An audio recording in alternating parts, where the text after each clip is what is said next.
Alrighty, y'all, let's get started. These are the 9.1, oh, going forward here, 9.1 notes, gosh darn it, notes, part 2, so this is 9.1 notes, part 2, alright. So let's start off with this example 8. We did these last examples in the last video, so if you want to check these 5, 6, and 7 out, you can do that there. Let's do example 8 here. Now, alright, so I have, as it seems, just like I kind of have with these last couple ones, I have 2 trinomials. So I have to set up, so I want to factor it out. So what I do first is, I'll first look for a GCF. Well, when I look, well, I see that I don't see any, so now I'm just going to set up the little diamond, alright? And then from there, what I'm going to do is, remember I do A times C up front, and then my B on the bottom.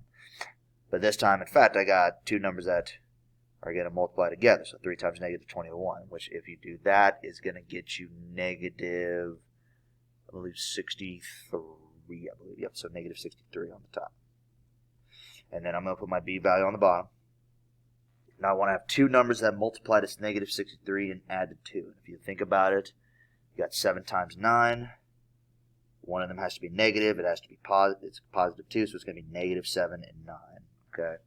So those 2 numbers right there multiply to negative 63, add to that 2 right there.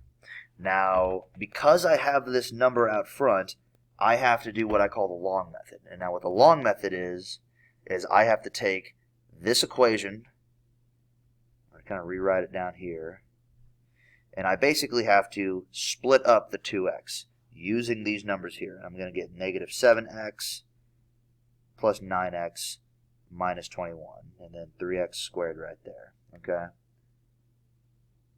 So these, the first 2 come down. They are the exact same things. Once we get all that, then we're going to put some parentheses around it. Then we're going to factor this by grouping. In this first parenthesis, I'm going to take an x out. And what am I left with inside? I got 3x minus 7 inside. And then for this one right here, I got 9x minus 21.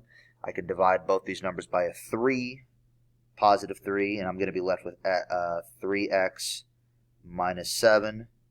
And then what do? I need to check to see if these are the exact same things. They are, so now I'm going to combine these on the outside, these on the inside. I'll write these above here. I get myself x plus 3, and then 3x minus 7. All right. Now let's do the same thing for the bottom one here. All right, so I'm going to set up my diamond. I have to multiply these 2 numbers here, 5 and 3, to get my 15 on the top. Then put a 16 on the bottom. And then 2 numbers that I multiply to 15 and add to 16. That's going to get me 15 and 1. Then what I'm going to do is I'm going to rewrite. I'm going to do this kind of over here. I'm going to rewrite 5x squared plus 16x plus 3. Then I'm going to split apart the 16x using 15x plus 1x, or you could just write plus x.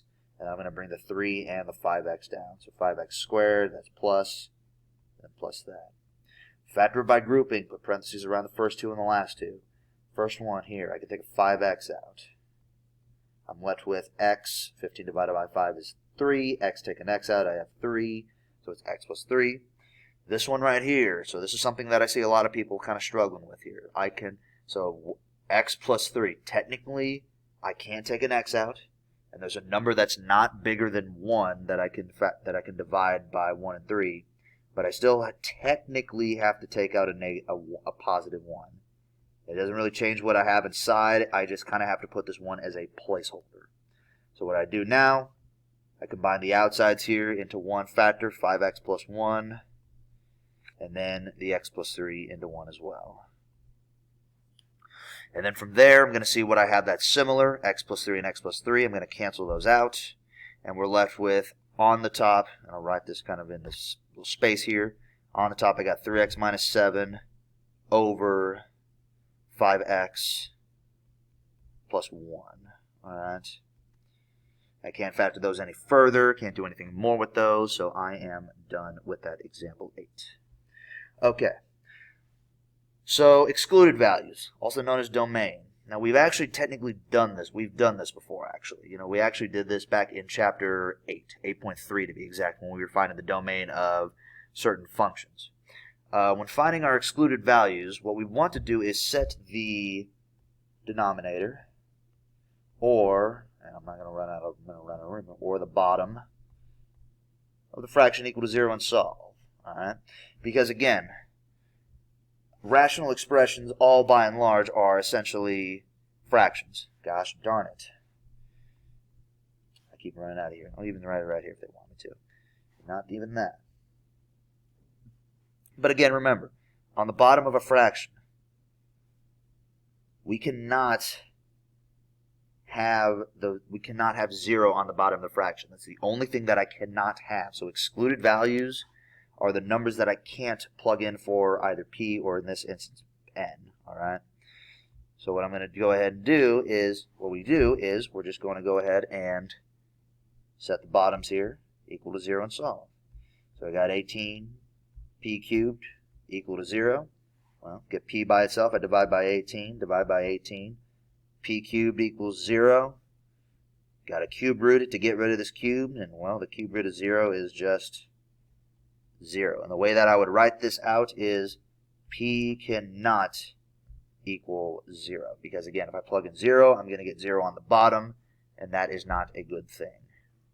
Go for example 2. I'm going to set this bottom equal to 0. So I got 6n minus 18 equals 0. I'm going to add 18 on both sides. Come on. I'm going to add 18 on both sides. And if I get that, I'm going to be left with 6n equals 18. Then from there, divide the 6 over. I get n cannot equal 3. All right, because again, if I plug in 3, I'll get 0 on the bottom, and I don't want 0 on the bottom. And I'll even write it out here. So you got x over 0. You do not want 0 on the bottom.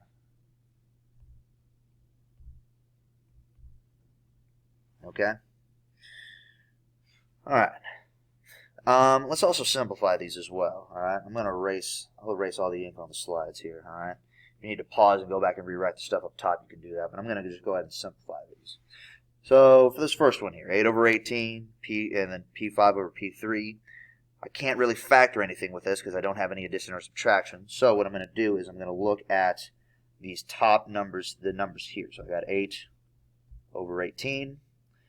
And then let's see, I want to simplify that fraction out. So I'm going to find a number that divides both those. If I look, I can divide them both by 2. So I'm going to have 4 over 9. And then I got p to the 5th, p to the 3rd still attached. Remember, with exponents on top and bottom of a fraction, what I can do is I can subtract 5 minus 3 from that. And I'm going to be left with 4. 5 minus 3 is p, so is 2, excuse me. So I'm going to be left with p squared over 9 for that one. Okay? All right.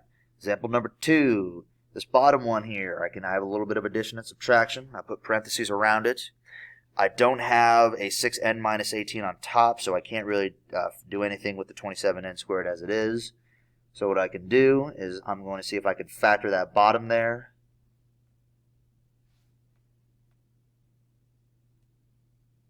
So if I can factor out the bottom on this, and if I look, I can take a 6 out, and I'm left with n minus 3 inside. Let's see, 27 over 6, so I'm just going to kind of circle these, treat it like a fraction. Let's see, I can divide both of them by 3, so I'm left with 9 over 2. 9 over 2 for that, so I got 9 n squared over 2 times n minus 3. And there's no n's on the bottom that are on the outside of the parentheses to cancel out. I don't have an n minus 3 on the top to cancel this n minus 3 out with, so this is what I am left with there, okay? So a couple simplified examples. We have the excluded values, then a couple simplified examples. Let's do a couple more here. Example number 4 here. I might have to pause it in another second. I'm running out of battery. Do example 3, and then I'll kind of call it quits for today. So, example 3. If I take a look, actually, you know what? No, all right. So if I look at that, I can take an 8 out of this. All right, take a GCF out of the bottom. So I take an 8 out, I'm left with 5k squared plus k minus 6. And again, to find the excluded value, I want to set this equal to 0. Now, if I'm solving and setting it equal to 0, what can I do with this 8 out front? Well, I can divide it on both sides. That get rid of it on this side. 0 divided by 8 is 0. So basically, I can just cancel out that 0 for right now. And I'm left with equals 0. All right, just the 5k squared plus k equals minus 6. Now, this is a quadratic, so I can't just add stuff over and divide. I have to do a little bit of extra legwork.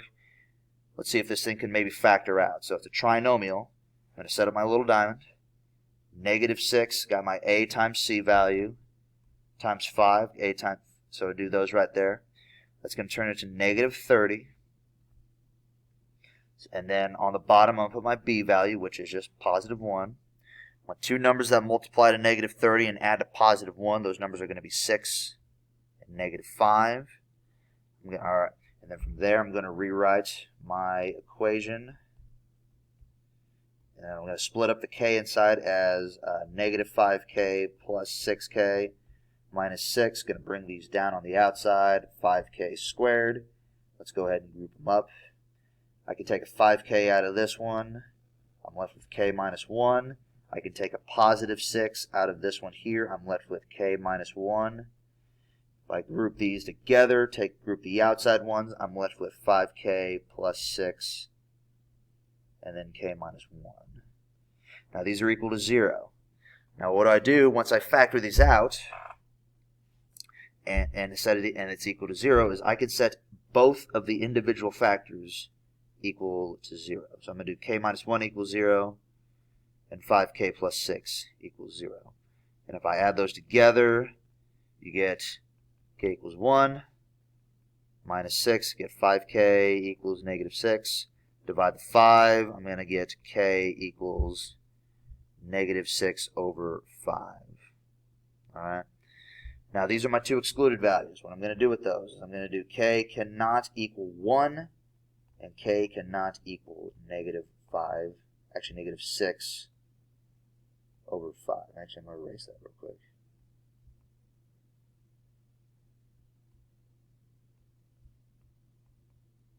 There we go. So those are my excluded values. All right. Numbers that I cannot plug in for k. All right. Numbers that I can't plug in for k. All right. So that is where I'm going to leave it for today. I might go back in and make another video kind of simplifying the rest of these out. So this 9.1 might turn into a 3-part video series. But again, thank you guys for watching, and be on the lookout for more videos. See you.